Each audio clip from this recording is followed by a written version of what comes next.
अगर आप cartoon animation channel को YouTube से मोनेटाइज कराना चाहते हो तो आपको 30 मिनट की कार्टून वीडियो बनानी पड़ेगी। ये जो कार्टून वीडियो आप देख रहे हो वो मैंने अपने फोन से बनाया है, वो भी 5 मिनट में। पहले आप ये वीडियो देखो, फिर मैं आपको एक क्रेजी बात बताता हूँ। एक छोटे से गांव में चंदन अपने बूढ़े पिता के साथ रहता था। बेटा, हमारी दुकान ही हमारा सहारा है। चिंता मत कीजिए पिताजी, सब ठीक हो जाएगा। लेकिन धीरे धीरे दुकान चलना बंद हो गई। अब समझ नहीं आता क्या करे बेटा। मैं मेहनत करूंगा पिताजी, सब संभाल लेंगे। चंदन, तुमने मेरे पैसे चुराए हैं। नहीं साहूकार जी, मैंने कोई चोरी नहीं की। लेकिन किसी ने उसकी बात पर विश्वास नहीं किया। चंदन, मुझे माफ कर दो, मैंने तुम्हारे साथ बहुत गलत किया। इंसानियत सबसे बड़ी होती है। सच और अच्छाई की जीत हमेशा होती है। तो यह है हमारा ऑटो ड्राफ्ट का डैशबोर्ड, और यहां पर हम क्या करेंगे इसे अब समझते हैं। यहां आप देख सकते हैं कि हमें कई सारे आइकन्स दिखाई दे रहे हैं। Animation studio, AI image, AI voice, AI video और AI स्टोरी राइटर। अब सबसे पहले हम AI स्टोरी राइटर को ट्राई करेंगे। जैसे ही आप AI स्टोरी राइटर पर क्लिक करते हैं, आपको लेफ्ट साइड में एक मेन्यू दिखाई देगा। यहां ध्यान देने वाली बात यह है कि आपको एक स्लॉट मिलेगा जहां पर आप अपनी स्टोरी का प्लॉट डाल सकते हैं। इसके नीचे आपको स्टोरी की कैटेगरीज दिखाई देंगी, जहां से आप सिलेक्ट कर सकते हैं कि आपकी स्टोरी किस प्रकार की है। जैसे कि आप मॉरल चुन सकते हैं, हॉरर चुन सकते हैं या मैजिक चुन सकते हैं। अब स्टोरी प्लॉट में हम अपना प्लॉट डालेंगे, जिसमें हम लिखेंगे राइट सच्चाई की जीत स्टोरी इन हिंदी। यहां एक बहुत इंपॉर्टेंट पॉइंट है, हिंदी शब्द लिखना जरूरी है। अगर आप हिंदी नहीं लिखेंगे तो ये आपके लिए हिंदी स्क्रिप्ट जनरेट नहीं करेगा। इसके अलावा नीचे आपको स्टोरी ड्यूरेशन का ऑप्शन भी मिलेगा, जहां से आप 5 मिनट्स, 10 मिनट्स या उससे अधिक ड्यूरेशन सिलेक्ट कर सकते हैं। अब इसके बाद आप कंपोज स्टोरी पर क्लिक करेंगे। जैसे ही आप कंपोज स्टोरी पर क्लिक करते हैं, आपकी स्टोरी तैयार हो जाती है और आपको एक आउटलाइन दिखाई देती है जो हिंदी में होती है। यह आउटलाइन चैप्टर्स में डिवाइडेड होती है, जैसे चैप्टर 1 जिसमें कई पार्ट्स होते हैं, फिर चैप्टर 2 और इसी तरह आगे। अब अच्छी बात यह है कि यह आउटलाइन एडिटेबल होती है, यानी आप इसमें चेंजेस कर सकते हैं, एडिट कर सकते हैं। जब आप अपनी एडिटिंग पूरी कर लेते हैं और आउटपुट से सेटिस्फाइड हो जाते हैं, तब आप आगे बढ़कर स्टोरी जनरेट कर सकते हैं। इसके बाद पूरी स्टोरी जनरेट हो जाएगी और आप देख सकते हैं कि फाइनल स्टोरी कैसी दिखती है। अब यहां आप देखेंगे कि हर सीन के लिए एक डिस्क्रिप्शन दिया गया है कि उस सीन में क्या हो रहा है। इसके साथ साथ डायलॉग्स भी दिए गए हैं, और ये टूल ऑटोमेटिकली कैरेक्टर्स भी क्रिएट कर देता है जो स्टोरी में होंगे, और उनके रिस्पेक्टिव डायलॉग्स भी देता है। अब इस पूरी स्टोरी को आप आसानी से कॉपी कर सकते हैं और अपने वर्ड प्रोसेसर जैसे माइक्रोसॉफ्ट वर्ड या गूगल डॉक या किसी भी दूसरे टूल में यूज कर सकते हैं। अब जब हम डैशबोर्ड पर आ चुके हैं, तो चलिए अब एक नया प्रोजेक्ट बनाना शुरू करते हैं। इसके लिए हम एनिमेशन स्टूडियो पर क्लिक करेंगे। जैसे ही आप एनिमेशन स्टूडियो पर क्लिक करते हैं, आपके सामने एक पैनल ओपन होगा, जहां आप अपने प्रोजेक्ट का टाइटल एंटर कर सकते हैं। इस पर्टिकुलर केस में हम टाइटल हिंदी में डाल रहे हैं, जो है सच्चाई की जीत। इसके बाद हमें 2 तरह के कैनवस ऑप्शंस मिलते हैं। पहला है 16:9, जिसका उपयोग हॉरिजॉन्टल वीडियोस बनाने के लिए किया जाता है। दूसरा है 9:16, जिसका उपयोग वर्टिकल वीडियोस बनाने के लिए किया जाता है। अब हम आगे बढ़ते हुए क्रिएट पर क्लिक करेंगे। जैसे ही आप क्रिएट पर क्लिक करते हैं, आप कैनवस पेज पर पहुंच जाते हैं और वहां एक पॉप दिखाई देता है जिसमें टेम्पलेट्स यूज करने का ऑप्शन होता है। अब यहां ध्यान देने वाली बात यह है कि हमारे बहुत सारे यूजर्स टेम्पलेट्स का उपयोग करना शुरू करते हैं, क्योंकि जब उन्हें प्रोजेक्ट बनाने की आदत हो जाती है तो वे सीधे टेम्पलेट्स से काम शुरू कर सकते हैं। लेकिन अभी क्योंकि आप बिगिनर हैं, तो हम इस पॉपअप को क्लोज कर देंगे। अब इसके बाद हम कैनवस स्क्रीन पर आ जाते हैं। यहां आप देख सकते हैं कि कुछ मेन्यू आइटम्स लेफ्ट साइड में हैं, कुछ राइट साइड में, कुछ बॉटम में और कुछ टॉप में मौजूद है। और बीच में जो मेन एरिया है वही हमारा कैनवस है। यही वह जगह है जहां हमारी पूरी एनिमेशन होने वाली है। अब चलिए जल्दी से कैनवस पेज को समझ लेते हैं। इस कैनवस पर आप देख सकते हैं कि लेफ्ट साइड में कुछ मेन्यूज दिए गए हैं। अब हम एक एक करके इन सभी का क्विक ओवरव्यू लेते हैं। सबसे पहला ऑप्शन है कैरेक्टर सेक्शन में आपको ऑटो ड्राफ्ट पर लगभग 500 प्लस कैरेक्टर्स मिलते हैं। लेकिन यहाँ ध्यान देने वाली बात यह है कि हेड रिप्लेसमेंट और बॉडी रिप्लेसमेंट फीचर की वजह से आप प्रैक्टिकली लाखों कैरेक्टर्स बना सकते हैं। यानी आप एक कैरेक्टर का हेड लेकर दूसरे कैरेक्टर के बॉडी पर लगा सकते हैं और फिर उन्हें स्वैप करते हुए अपने खुद के नए कैरेक्टर्स क्रिएट कर सकते हैं। इसके अलावा ये कैरेक्टर्स अलग अलग कैटेगरीज में भी फिल्टर्ड होते हैं, जैसे कि आप देसी, वेस्टर्न, इंडोनेशियन सेलेक्ट कर सकते हैं और उसी कैटेगरी के कैरेक्टर्स देख सकते हैं। साथ ही आपको यहाँ vehicles, animals, birds, religious characters और हॉरर कैरेक्टर्स भी मिलते हैं। अब इसके बाद आता है मीडिया मेन्यू। मीडिया मेन्यू में आप अपने स्टैटिक इमेजेस या वीडियो फाइल्स अपलोड कर सकते हैं और उन्हें टाइमलाइन पर यूज कर सकते हैं। और अगर आप ऑटो ड्राफ्ट के बाहर वॉइस ओवर कर रहे हैं तो आप अपने ऑडियो ट्रैक्स भी यहाँ अपलोड कर सकते हैं। इसके बाद अगला ऑप्शन है टेम्पलेट्स। ऑटो ड्राफ्ट में हमने बहुत सारे टेम्पलेट्स दिए हैं जिनका उपयोग करके आप बहुत ही कम समय में अपना वीडियो बना सकते हैं। आपको बस एक टेम्पलेट सिलेक्ट करना है जिसमें पहले से ही एनिमेशंस मौजूद होते हैं और ये टेम्पलेट्स भी अलग अलग जॉनर्स में कैटेगराइज्ड होते हैं। तो आप अपनी जरूरत के हिसाब से जॉनर सेलेक्ट करके टेम्पलेट चुन सकते हैं। अब टेम्पलेट्स के बाद आता है इमेज जेन। इमेज जेन का मुख्य उपयोग एनिमेशन के लिए बैकग्राउंड्स बनाने के लिए किया जाता है। इसके अलावा आप यहाँ एडिट ऑप्शन का उपयोग करके इमेजेस को मॉडिफाई भी कर सकते हैं। अब अगला ऑप्शन है वीडियो जेन। वीडियो जेन का काम यह है कि अगर आपके पास कोई स्टैटिक इमेज है तो आप उसे वीडियो में कन्वर्ट कर सकते हैं, चाहे वह सिर्फ कैरेक्टर हो, सिर्फ बैकग्राउंड हो या कैरेक्टर और बैकग्राउंड दोनों साथ में हो। इसके बाद आता है AI वॉइस। AI वॉइस में आपको कई सारे ऑप्शंस मिलते हैं। एक ऑप्शंस है AI वॉइस क्लोनिंग, जहां आप अपनी प्रोफेशनल वॉइस रिकॉर्ड करके प्लेटफॉर्म पर अपलोड कर सकते हैं और फिर उसी वॉइस को बार बार अलग अलग एनिमेशंस में रीयूज कर सकते हैं। इसके अलावा आप प्रॉम्प्ट देकर अपने खुद के साउंड इफेक्ट्स भी जनरेट कर सकते हैं। एक और फीचर है जिसमें आप अपनी एक्सप्रेशन वाली वॉइस रिकॉर्ड करते हैं और उसे ऑटो ड्राफ्ट में अवेलेबल किसी भी लाइब्रेरी वॉइस में कन्वर्ट कर सकते हैं। और फिर आता है टेक्स्ट टू वॉइस, जहां आप सिंपली टेक्स्ट टाइप करते हैं, उसमें इमोशन देते हैं और उसे वॉइस ओवर में कन्वर्ट कर सकते हैं। इसके बाद अगला फीचर है AI थंबनेल। AI थंबनेल का उपयोग करके आप हाई CTR थंबनेल्स जनरेट कर सकते हैं। आप वीडियो का कोई भी फ्रेम कैप्चर करके उससे AI थंबनेल बना सकते हैं या फिर प्रॉम्प्ट देकर बिल्कुल नया थंबनेल जनरेट कर सकते हैं। इसके बाद आता है AI कैरेक्टर। AI कैरेक्टर की मदद से आप अपने खुद के कैरेक्टर्स क्रिएट कर सकते हैं ताकि आप सिर्फ ऑटो ड्राफ्ट के एग्जिस्टिंग कैरेक्टर्स पर डिपेंड न रहें। अब अगला ऑप्शन है एनिमेट किट। यह फीचर खास तौर पर प्रोफेशनल एनिमेटर्स के लिए है जो पिवट कॉन्सेप्ट को समझते हैं। इसकी मदद से आप अपने कस्टम एनिमेशंस बना सकते हैं और उन्हें अपने वीडियो में यूज कर सकते हैं। इसके बाद आपके पास टेक्स्ट ऑप्शन होता है जिससे आप अपने वीडियो में टेक्स्ट ऐड कर सकते हैं। अब अगर हम राइट साइड की बात करें तो यहाँ आपको एसेट लाइब्रेरी दिखाई देगी। एसेट लाइब्रेरी में 5000 प्लस एसेट्स अवेलेबल हैं जिन्हें आप अपने वीडियो में यूज कर सकते हैं। इसके बाद आपको इफेक्ट्स, फिल्टर्स और ट्रांजिशंस मिलते हैं। यहाँ पर एक बहुत बड़ी लाइब्रेरी दी गई है जिसमें आप अलग अलग इफेक्ट्स और ट्रांजिशंस का उपयोग करके अपने वीडियो को और एंगेजिंग बना सकते हैं। इसके बाद आता है म्यूजिक लाइब्रेरी। म्यूजिक लाइब्रेरी में आपको बैकग्राउंड म्यूजिक और सॉन्ग्स मिलते हैं जिन्हें आप अपने वीडियो में ऐड कर सकते हैं। साथ ही यहाँ एक बहुत बड़ी साउंड इफेक्ट्स लाइब्रेरी भी उपलब्ध है। अब राइट कॉर्नर में आपको ट्यूटोरियल सेक्शन मिलेगा।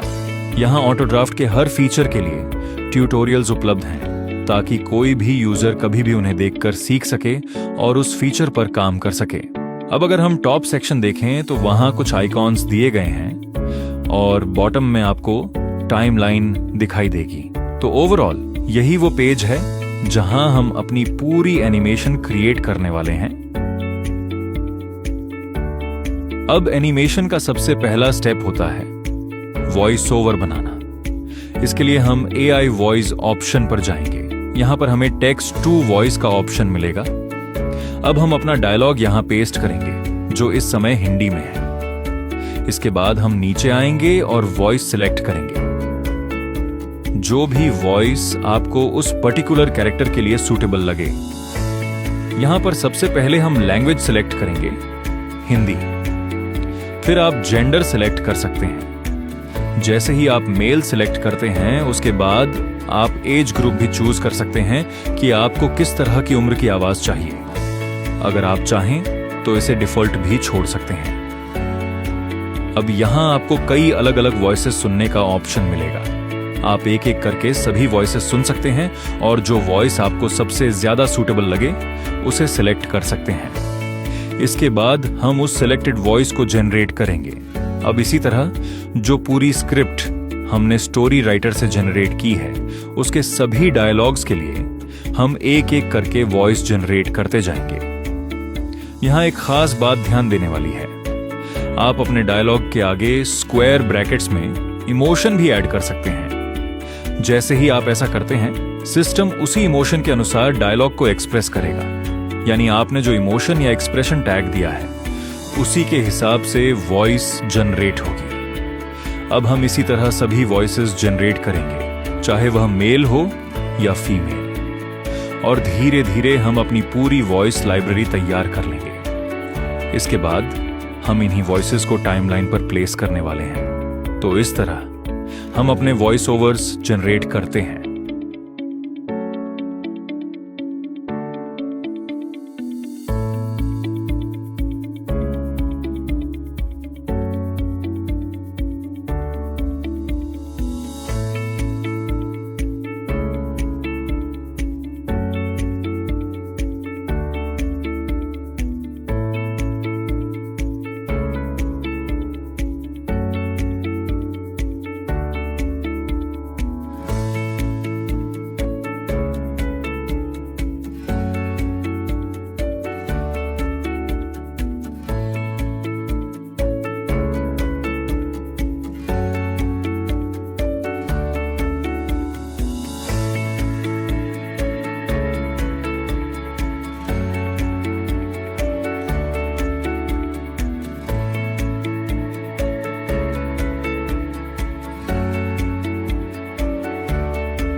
अब जब हमारी सभी वॉइसेस जनरेट हो चुकी हैं तो अगला स्टेप है इन सभी वॉइसेस को टाइमलाइन पर एक एक करके प्लेस करना। इसके लिए हम सबसे पहले अपनी पहली वॉइस सिलेक्ट करेंगे जो हमने जनरेट की है और फिर ऐड पर क्लिक करेंगे। जैसे ही आप ऐड पर क्लिक करते हैं आप देखेंगे कि वह वॉइस टाइमलाइन पर ऐड हो गई है। इसी तरह हम वापस जाएंगे और अगली वॉइस सिलेक्ट करेंगे और फिर से ऐड पर क्लिक करेंगे। अब आप देख सकते हैं कि यह दूसरी वॉइस एक नए लेयर में ऐड हो गई है। अब यहां पर आप अपने कैरेक्टर्स के हिसाब से अलग अलग लेयर्स बना सकते हैं और हर कैरेक्टर के लिए अलग लेयर मेंटेन कर सकते हैं। लेकिन अगर आप कंफर्टेबल हैं तो आप सभी वॉइसेस को एक ही लेयर में भी अरेंज कर सकते हैं। इसके लिए आप लेयर को नीचे लाकर सभी वॉइसेस को एक सिंगल लेयर में प्लेस कर सकते हैं। यहां हम सभी वॉइसेस को एक ही लेयर में रखने की कोशिश कर रहे हैं। अब आप देख सकते हैं कि सभी वॉइसेस एक के बाद एक टाइमलाइन पर प्लेस हो रही हैं और इसी तरह हम अपनी पूरी वॉइस लाइब्रेरी को टाइमलाइन पर अरेंज करते हैं।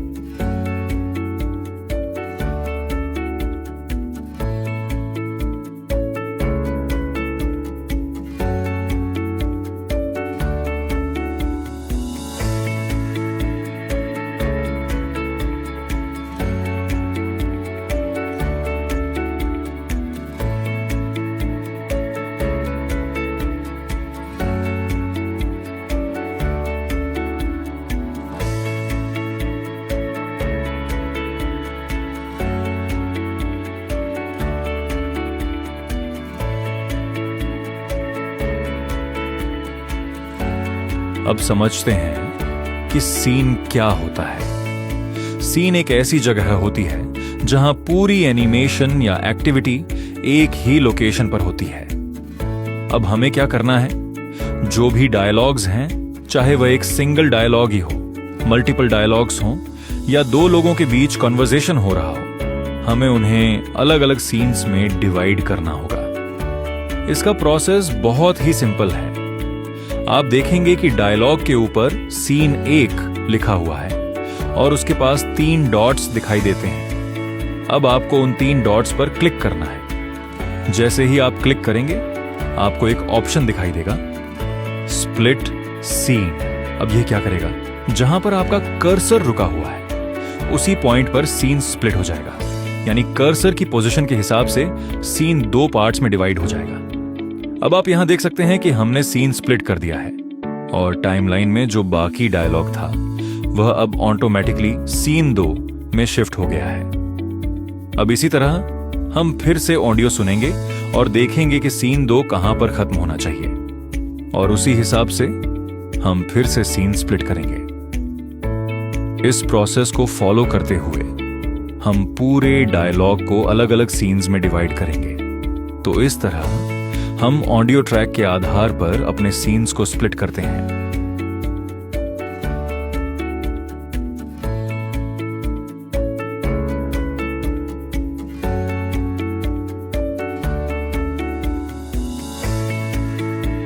अब जब हमारे सभी सीन्स डायलॉग्स के आधार पर स्प्लिट हो चुके हैं, तो अगला स्टेप है यह देखना कि ऑटो ड्राफ्ट में कोई ऐसे टेम्पलेट्स अवेलेबल हैं क्या जिन्हें हम सीधे अपने पर्टिकुलर सीन पर यूज कर सकते हैं। इसके लिए हम टेम्पलेट्स आइकॉन पर क्लिक करेंगे। जैसे ही आप टेम्पलेट्स पर क्लिक करते हैं, आपको बहुत सारे टेम्पलेट्स दिखाई देंगे जिनमें पहले से ही एनिमेशंस प्रीलोडेड होते हैं। अब यहां आप अपने सीन के हिसाब से सर्च भी कर सकते हैं या फिर फिल्टर्स का उपयोग करके सूटेबल टेम्पलेट्स ढूंढ सकते हैं। जो भी टेम्पलेट आपको अपने सीन के लिए अप्रोप्रिएट लगे, हम उसे सिलेक्ट करेंगे। जैसे ही आप टेम्पलेट पर क्लिक करते हैं, वह पूरा टेम्पलेट अपने सभी लेयर्स के साथ टाइमलाइन पर लोड हो जाता है। अब आप यहां देख सकते हैं कि पूरा टेम्पलेट टाइमलाइन पर ऐड हो गया है। इसी तरह हम बाकी सीन्स के लिए भी रेलेवेंट टेम्पलेट सर्च करेंगे और उन्हें सिलेक्ट करके टाइमलाइन पर लोड करते जाएंगे। और इस प्रोसेस को फॉलो करते हुए हम अपने सभी सीन्स के लिए टेम्पलेट्स लोड कर लेंगे।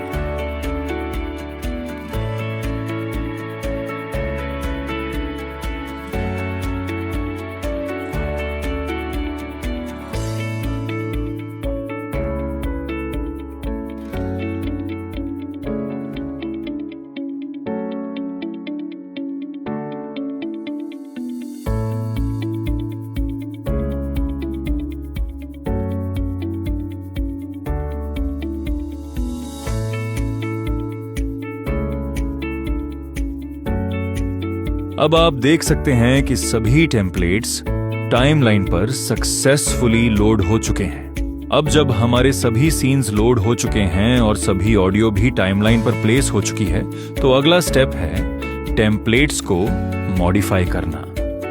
तो सबसे पहले हम सीन 1 से शुरू करते हैं। यहां आप देख सकते हैं कि डायलॉग लेयर की ड्यूरेशन टेम्पलेट की ड्यूरेशन से छोटी है। तो अब हम क्या करेंगे, हम अपने टेम्पलेट की ड्यूरेशन को श्रिंक करेंगे ताकि वह ऑडियो ट्रैक के बराबर आ जाए। इससे क्या होगा, पूरी एनिमेशन ऑडियो की ड्यूरेशन के अनुसार एडजस्ट हो जाएगी। अब इसके बाद हम सीन 2 पर जाएंगे। सीन 2 में आप देख सकते हैं कि एक फार्मर अपने कंधे पर कुछ लेकर जा रहा है। ये ओवरऑल ठीक लग रहा है, तो हम इसे वैसे ही रहने देंगे। लेकिन यहां आप देख सकते हैं कि एक पर्टिकुलर पर्सन दिखाई दे रहा है जिसे हम नहीं रखना चाहते। हम किसी और कैरेक्टर को रखना चाहते हैं। इसके लिए हम राइट साइड में जाकर रिप्लेस ऑप्शन पर क्लिक करेंगे और उस पर्टिकुलर कैरेक्टर को रिप्लेस कर सकते हैं। यह ऑटो ड्राफ्ट का एक बहुत पावरफुल फीचर है। आप किसी भी टेम्पलेट में किसी भी कैरेक्टर को कभी भी रिप्लेस कर सकते हैं, लेकिन इस पर्टिकुलर केस में हमें कोई कैरेक्टर ही नहीं चाहिए।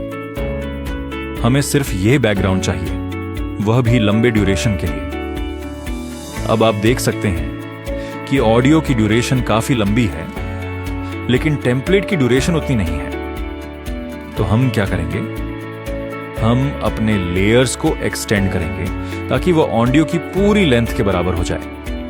अब जब ये हो गया तो हम सीन 3 पर जाएंगे। सीन 3 में हमें सामने खड़े 2 लोग नहीं चाहिए, तो हम सिंपली उस कैरेक्टर को सिलेक्ट करेंगे और डिलीट कर देंगे। इसी तरह जैसे हमने पहले किया था, हम इस सीन की ड्यूरेशन को भी ऑडियो के एंड तक एक्सटेंड करेंगे। अब आप देख सकते हैं कि इसकी लेंथ बढ़ गई है। अब सीन 4 में भी हम यही प्रोसेस फॉलो करेंगे। जिन कैरेक्टर्स की जरूरत नहीं है उन्हें रिमूव करेंगे और फिर लेयर्स को ऑडियो की लेंथ के हिसाब से एक्सटेंड करेंगे। तो इस तरह हम अपने सभी सीन्स के बैकग्राउंड्स तैयार कर लेते हैं। जहां जरूरत होती है वहां कैरेक्टर्स को रिटेन करते हैं और जहां जरूरत नहीं होती वहां उन्हें हटा देते हैं। और इस प्रोसेस के बाद हमारे सभी सीन्स पूरी तरह से रेडी हो जाते हैं। अब सीन 5 के लिए हमें एक अलग बैकग्राउंड चाहिए जो हमारी टेम्पलेट लाइब्रेरी में अवेलेबल नहीं है। इसके लिए हम इमेज जेन ऑप्शन पर जाएंगे। अब सबसे पहले हम इंटरनेट से एक रेफरेंस बैकग्राउंड इमेज डाउनलोड करेंगे। फिर उस इमेज को हम यहां रेफरेंस के रूप में अपलोड करेंगे। इसके बाद हम फ्री फॉर्म सिलेक्ट करेंगे ताकि हम बैकग्राउंड का साइज अपनी जरूरत के अनुसार चुन सकें। अगर जरूरत हो तो आप 16:9 या कोई भी दूसरा रेशियो भी सिलेक्ट कर सकते हैं। अब अगला स्टेप है इमेज स्टाइलाइजेशन को सिलेक्ट करना और फिर कंफर्म पर क्लिक करना। अब आप देखेंगे कि जो रेफरेंस इमेज हमने अपलोड की थी वह प्रॉम्प्ट बॉक्स के अंदर दिखाई दे रही है। यहां हम AI को प्रॉम्प्ट जनरेट करने देंगे क्योंकि यह इमेज को एनालाइज करके एक क्लीन और एक्यूरेट प्रॉम्प्ट तैयार करता है। जैसे ही प्रॉम्प्ट जनरेट हो जाता है, अब हमें इमेज स्टाइल सेलेक्ट करना होता है। ऑटो ड्राफ्ट में आपको कई अलग अलग स्टाइल्स मिलते हैं जिनमें आप अपनी रेफरेंस इमेज को कन्वर्ट कर सकते हैं। यहां हम विलेज स्टाइल सेलेक्ट करेंगे क्योंकि यह स्टाइल हमारे बाकी सीन्स के साथ मैच कर रहा है। अब इसके बाद हम जनरेट पर क्लिक करेंगे। कुछ ही समय में हमारा बैकग्राउंड जनरेट हो जाएगा। अब इस बैकग्राउंड को हम कैनवस पर ऐड कर सकते हैं। अब एक और इंपॉर्टेंट बात, अगर हम इस इमेज को जूम करते हैं तो यह पिक्सलेट हो सकती है। इसको ठीक करने के लिए हमें इमेज को अपस्केल करना होगा। इसके लिए हम बैकग्राउंड इमेज को सिलेक्ट करेंगे और अपस्केल ऑप्शन पर क्लिक करेंगे। इससे हमें एक हाई रेजोल्यूशन बैकग्राउंड इमेज मिल जाएगी। अब इस हाई रेजोल्यूशन बैकग्राउंड को हम अपनी टाइमलाइन पर प्लेस करेंगे।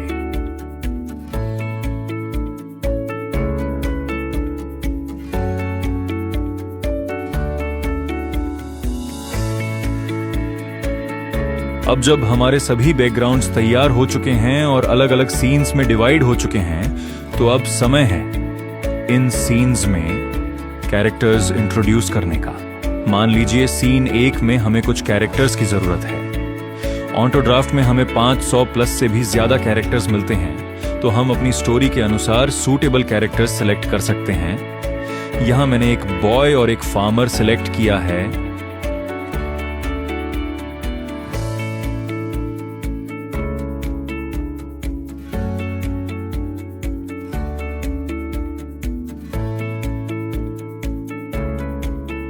अब इसके बाद हम सीन 2 पर जाएंगे। सीन 2 में हम बाकी कैरेक्टर्स इंट्रोड्यूस करेंगे। यहां एक यूजफुल बात यह है कि अगर आप बार बार कैरेक्टर सर्च नहीं करना चाहते तो आप प्रीवियस सीन से कैरेक्टर कॉपी करके यहां पेस्ट भी कर सकते हैं। तो हमने सीन 2 में भी कैरेक्टर्स ऐड कर दिए। इसी तरह जब सीन 2 के सभी कैरेक्टर्स ऐड हो जाते हैं तो हम सीन 3 पर जाएंगे।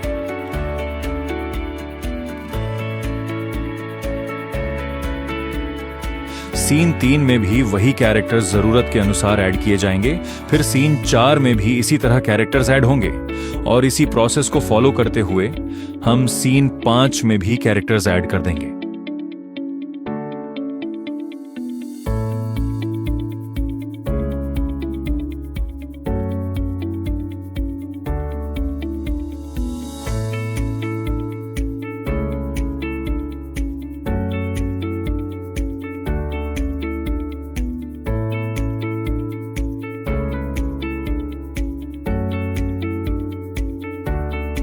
अब यहां एक बहुत इंपॉर्टेंट बात ध्यान रखने वाली है। सभी कैरेक्टर्स की ड्यूरेशन को ऑडियो की लेंथ के अनुसार स्ट्रेच करना जरूरी है। यानी कैरेक्टर लेयर उतनी ही लंबी होनी चाहिए जितनी उस सीन की ऑडियो है। यह स्टेप बहुत इंपॉर्टेंट है ताकि एनिमेशन और ऑडियो परफेक्टली सिंक में रहे। अब जब हमारे सभी कैरेक्टर्स कैनवस पर बैकग्राउंड्स के साथ प्लेस हो चुके हैं, तो अगला स्टेप है कैरेक्टर्स को एनिमेट करना। मान लीजिए हम सीन 2 पर जाते हैं। यहां 2 कैरेक्टर्स के बीच कॉन्वर्सेशन हो रही है। तो सबसे पहले हम क्या करेंगे? नीचे दिए गए डायलॉग्स के अनुसार अपनी लेयर्स को स्लाइस करेंगे। यानी जहां जहां डायलॉग चेंज हो रहा है वहां हम लेयर को स्प्लिट करेंगे। अब जैसे ही हमने स्प्लिट कर लिया, हम राइट साइड पैनल पर जाएंगे जहां हमें एनिमेट ऑप्शन मिलता है। बाय डिफॉल्ट यहां आइडल एनिमेशन सिलेक्टेड होता है। अब हमें इस आइडल एनिमेशन को बदलकर टॉकिंग एनिमेशन करना है। जैसे ही आप टॉकिंग पर क्लिक करते हैं, आप देखेंगे कि कैरेक्टर पर तुरंत टॉकिंग एनिमेशन अप्लाई हो जाता है। इसी तरह हम दूसरे कैरेक्टर पर भी वही प्रोसेस अप्लाई करेंगे। अब यहां एक और जरूरी स्टेप है। कंट्रोल सेक्शन में जाकर स्पीकिंग माउथ ऑप्शन इनेबल करना। इससे क्या होगा, जैसे ही डायलॉग चलेगा कैरेक्टर का माउथ ऑटोमेटिकली मूव करेगा, यानी प्रॉपर लिप सिंक हो जाएगा।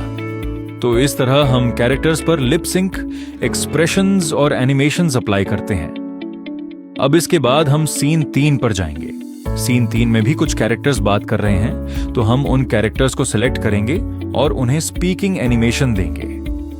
अब अगर आप चाहते हैं कि कैरेक्टर बैठा हुआ ना दिखे बल्कि खड़ा हो, तो आप टॉकिंग एनिमेशन को बदलकर पॉइंटिंग एनिमेशन कर सकते हैं। इससे कैरेक्टर स्टैंडिंग पोजीशन में आ जाएगा।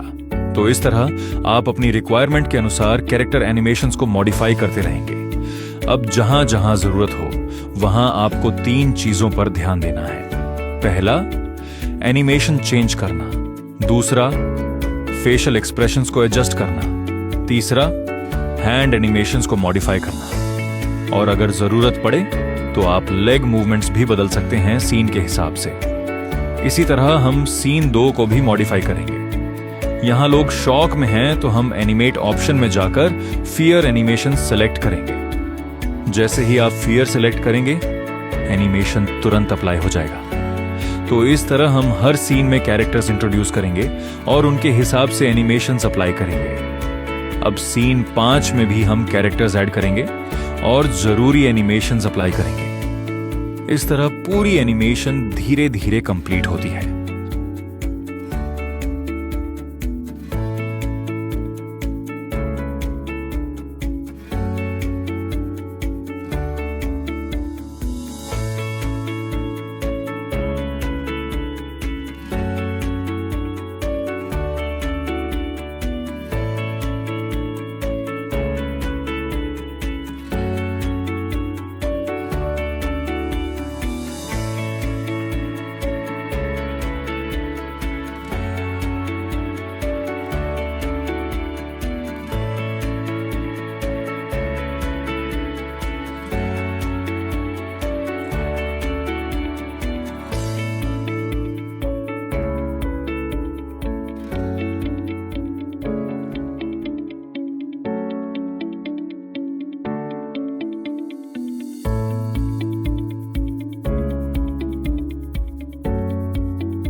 अब हम एक और बहुत ही इंपॉर्टेंट एनिमेशन सीखेंगे, पाथ टूल। पाथ टूल का उपयोग मुख्य रूप से किसी कैरेक्टर को एक जगह से दूसरी जगह मूव करने के लिए किया जाता है। तो चलिए सीन 2 पर चलते हैं, जहां हमने पहले 2 कैरेक्टर्स ऐड किए थे, एक लुंगी वाला आदमी और एक लेडी।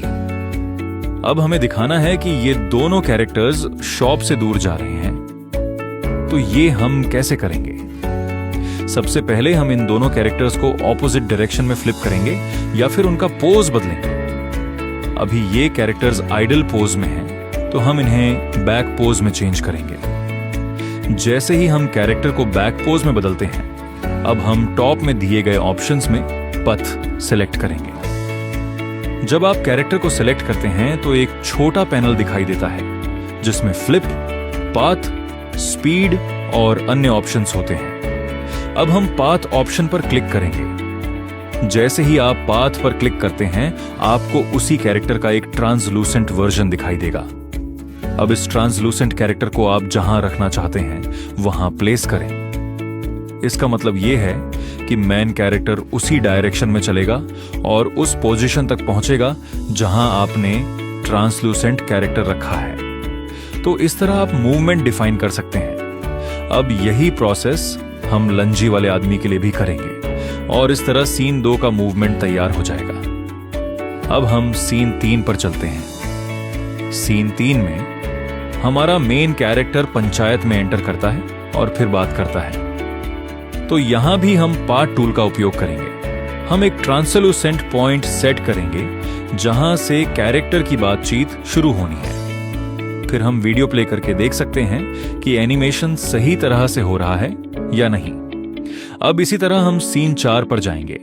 यहां लेडी ज्वेलरी शॉप की ओर चल रही है, तो हम उसके लिए भी पाथ टूल अप्लाई करेंगे। अब यहां एक बहुत इंपॉर्टेंट बात ध्यान रखने वाली है। सबसे पहले कैरेक्टर के लिए वॉकिंग एनिमेशन सिलेक्ट करना जरूरी है। अगर आप वॉकिंग एनिमेशन सिलेक्ट नहीं करते और कैरेक्टर आइडल में ही रहता है तो वह स्लाइड करता हुआ लगेगा, चलने जैसा नहीं लगेगा। इसीलिए पहले वॉकिंग एनिमेशन सिलेक्ट करें और उसके बाद पाथ टूल अप्लाई करें। अब आप वीडियो प्ले करके देख सकते हैं कि एनिमेशन सही तरह से काम कर रहा है या नहीं। तो इस तरह हम पाथ टूल का उपयोग करके कैरेक्टर्स की मूवमेंट क्रिएट करते हैं।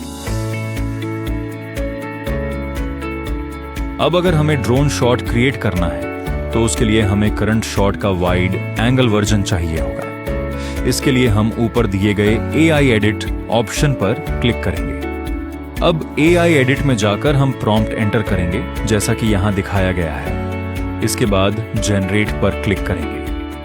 कुछ ही समय में वही सीन का एक wide angle drone shot generate हो जाएगा।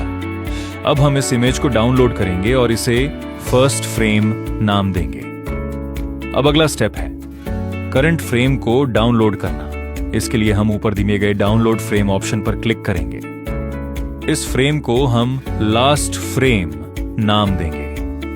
अब इसके बाद हम वीडियो जेन ऑप्शन पर जाएंगे। यहां हम फर्स्ट फ्रेम को स्टार्टिंग इमेज के रूप में सिलेक्ट करेंगे और लास्ट फ्रेम को एंडिंग इमेज के रूप में सिलेक्ट करेंगे।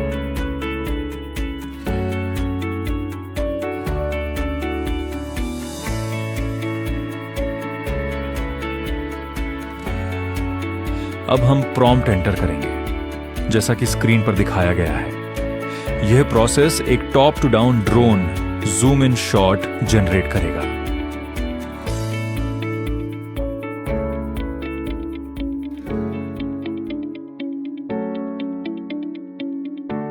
जैसे ही यह जनरेट हो जाए, हम इस वीडियो शॉट को कैनवस पर प्लेस कर देंगे। इस तरह हम आसानी से ड्रोन शॉट क्रिएट कर सकते हैं।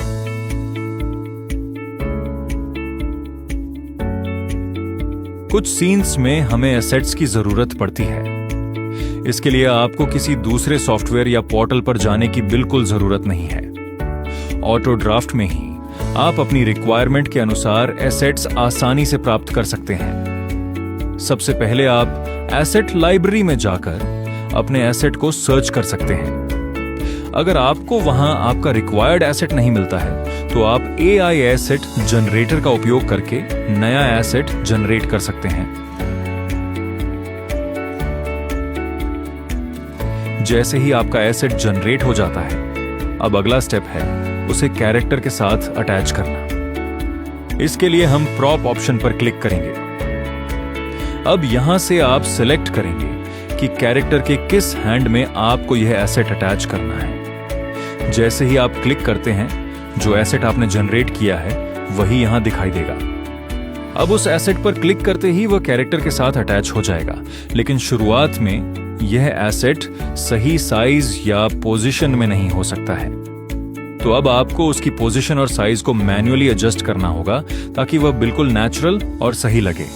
इस तरह आप एसेट्स को जनरेट करके कैरेक्टर्स के साथ यूज कर सकते हैं।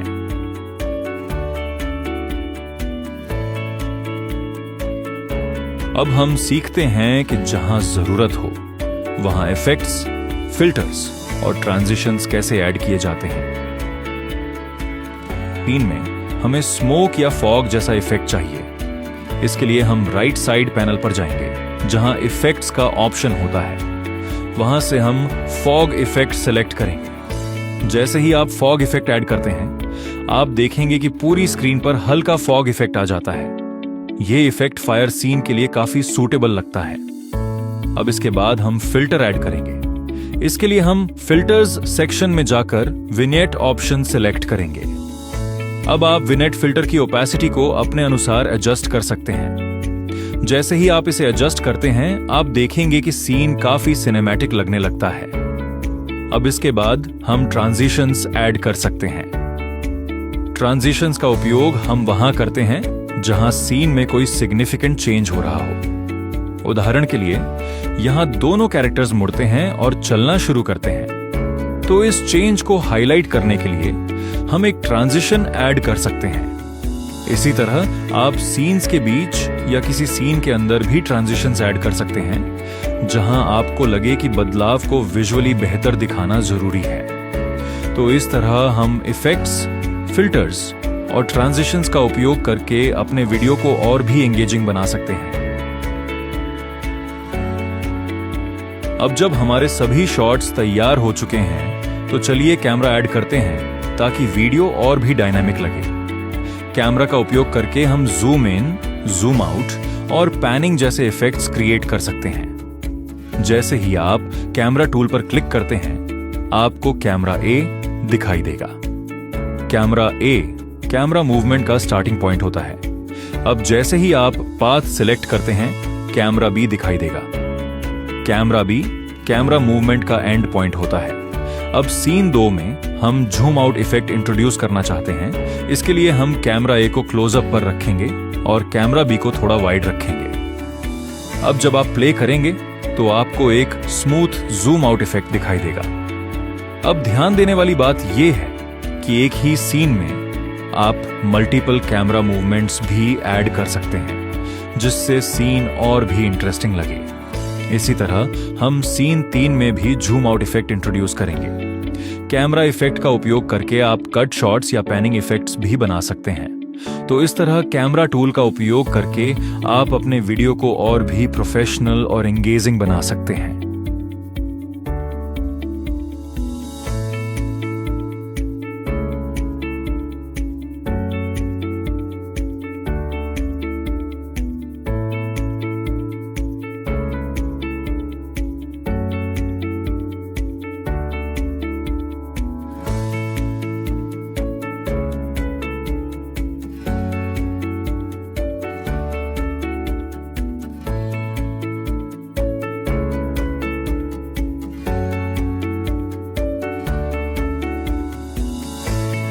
अब जब सभी कैमरास प्लेस हो चुके हैं, तो अब समय है हमारे वीडियो को और भी नेचुरल बनाने का।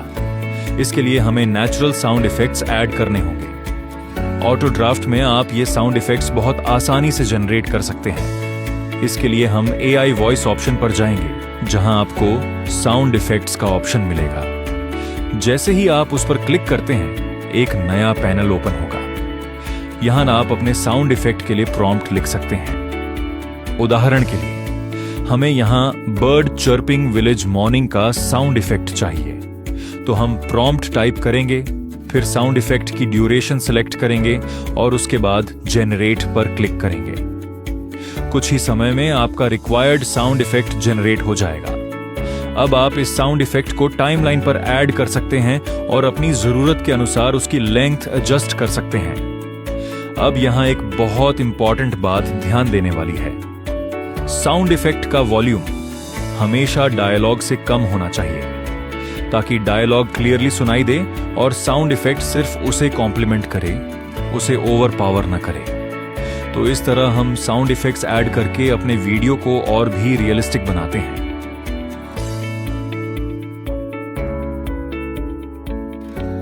अब बिना बैकग्राउंड म्यूजिक के वीडियो में कोई अप्स एंड डाउन्स नहीं होंगे और वह बहुत फ्लैट लगेगा। इसे इंप्रूव करने के लिए हमें वीडियो में बैकग्राउंड म्यूजिक ऐड करना जरूरी है। इसका प्रोसेस बहुत ही सिंपल है। सबसे पहले हम म्यूजिक लाइब्रेरी में जाएंगे और वहां से वो म्यूजिक ट्रैक सेलेक्ट करेंगे जो हमारे वीडियो के लिए सूटेबल लगे। इस केस में हम विलेज टाइप म्यूजिक सर्च करेंगे और यहाँ वीवर्स सीक्रेट हमारे वीडियो के लिए एक अच्छा बैकग्राउंड म्यूजिक लगता है। अब हम सीन 1 पर जाएंगे और इस म्यूजिक को ऐड करेंगे। सीन 1 की ड्यूरेशन केवल 6 सेकंड है, तो हम सीन के एंड पर जाकर इस म्यूजिक ट्रैक को स्प्लिट करेंगे। अब जो बाकी हाफ म्यूजिक ट्रैक बचा है उसे हमें सीन 2 में ऐड करना है। इसके लिए हम उस ट्रैक को कॉपी करेंगे और सीन 2 में पेस्ट करेंगे। इसी प्रोसेस को हम हर सीन के लिए रिपीट करेंगे। अब जब सभी सीन्स में बैकग्राउंड म्यूजिक ऐड हो जाता है तो हमें हर सीन में एक्स्ट्रा बचा हुआ म्यूजिक ट्रैक डिलीट करना होगा, क्योंकि अब उसकी जरूरत नहीं है। जब यह पूरा प्रोसेस कंप्लीट हो जाएगा तो आपके पूरे वीडियो में एक स्मूथ और ब्यूटीफुल बैकग्राउंड म्यूजिक सेट हो जाएगा। अगर जरूरत हो तो आप अलग अलग सीन्स के लिए अलग अलग म्यूजिक ट्रैक्स भी ऐड कर सकते हैं ताकि वीडियो और भी एंगेजिंग लगे।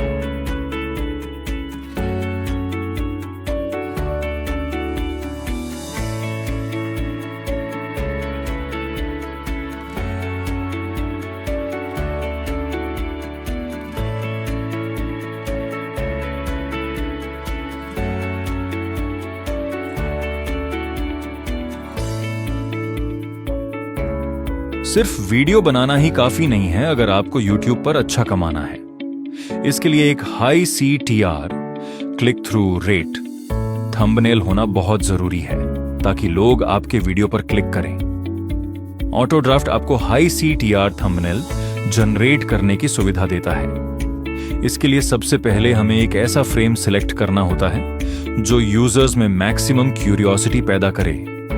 इस केस में पंचायत एक बहुत अच्छा एग्जाम्पल है। तो सबसे पहले हम इस सीन को डुप्लीकेट करेंगे ताकि हम इसमें आगे मॉडिफिकेशंस कर सकें। अब डुप्लीकेट होने के बाद हम कैरेक्टर्स या बैकग्राउंड को अपनी जरूरत के अनुसार एडजस्ट करेंगे। अगर जरूरत हो तो हम कुछ एडिशनल एलिमेंट्स भी ऐड कर सकते हैं। जब हमारा फ्रेम पूरी तरह से रेडी हो जाए तो हम टॉप में दिए गए AI थंबनेल आइकन पर क्लिक करेंगे। जैसे ही आप क्लिक करते हैं ये थंबनेल के लिए फ्रेम कैप्चर कर लेता है।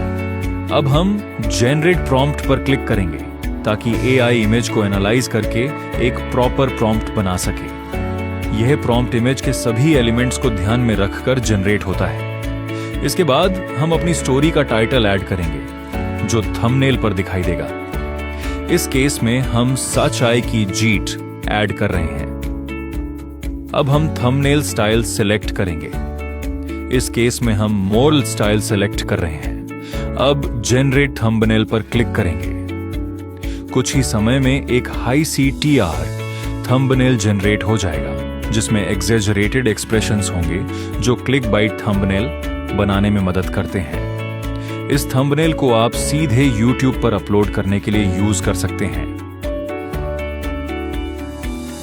अब जब हमारी पूरी एनिमेशन तैयार हो चुकी है और हाई CTR थंबनेल भी बन चुका है तो अब समय है अपने वीडियो को 4K रेजोल्यूशन में डाउनलोड करने का। इसके लिए हम नीचे दिए गए ब्लू कलर के बड़े डाउनलोड आइकॉन पर क्लिक करेंगे। जैसे ही आप क्लिक करते हैं आपके सामने डाउनलोड पैनल ओपन हो जाएगा। यहां आपको कई ऑप्शंस दिखाई देंगे। सबसे पहला ऑप्शन है लोकल एक्सपोर्ट और क्लाउड एक्सपोर्ट। लोकल एक्सपोर्ट में आपका वीडियो आपके सिस्टम के रिसोर्सेज का उपयोग करके रेंडर होता है, जबकि क्लाउड एक्सपोर्ट में सर्वर के रिसोर्सेज का उपयोग होता है जिससे रेंडरिंग और भी स्मूथ हो सकती है। अब इसके बाद आपको वीडियो की क्वालिटी सिलेक्ट करनी होती है। YouTube के लिए फुल HD या 4K रेजोल्यूशन रिकमेंड किया जाता है, तो आप अपनी जरूरत के अनुसार क्वालिटी सिलेक्ट कर सकते हैं। इसके बाद अगर आप चाहें तो अपने वीडियो में अपना लोगो ऐड कर सकते हैं और अगर आप ब्रांडिंग नहीं दिखाना चाहते तो इसे ब्लैंक भी छोड़ सकते हैं। अब जब आप सभी नेसेसरी सिलेक्शंस कर लेते हैं तो डाउनलोड पर क्लिक करें। कुछ ही समय में आपका हाई रेजोल्यूशन वीडियो डाउनलोड हो जाएगा और इस तरह आपका पूरा वीडियो एक्सपोर्ट होकर रेडी हो जाता है।